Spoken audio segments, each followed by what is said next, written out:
ఒకసారి నా వైపు చూడండి అమ్మా. చర్చికి వచ్చి పోలీస్ స్టేషన్కి వెళ్ళే భార్యాభర్తలను బట్టి దేవుడు మహింపరచబడతాడా? మహిళా మండలి చుట్టూతో తిరిగేటువంటి క్రైస్తవుల ద్వారా దేవుడు మహిమపరచబడతాడా? భర్త చర్చికి వచ్చి భార్య చర్చికి వచ్చి వాళ్ళిద్దరూ పోలీస్ స్టేషన్కి వెళ్ళి జుట్లు పట్టుకొని కొట్లాడుకుంటే అలాంటి కుటుంబాల ద్వారా దేవుడు ఎక్కడైనా మహింపరచబడతాడా?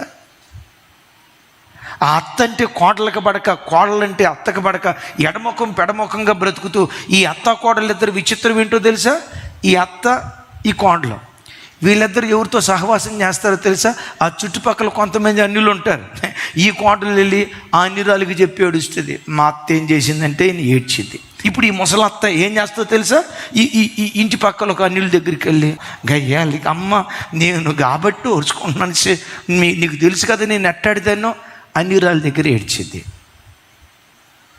ఎప్పుడైనా అమ్మ చర్చికి రమ్మ అంటే లోపట ఏమనుకుంటారు? చర్చిగా ఏమిస్తాడు యేసు ప్రభు?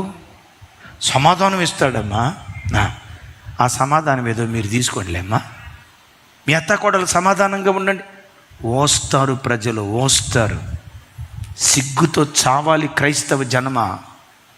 ఎవరిని బట్టి దేవుని నామం దూషించబడుతుంది, ఎవరిని బట్టి దేవుని నామం వెలివేయబడుతుంది.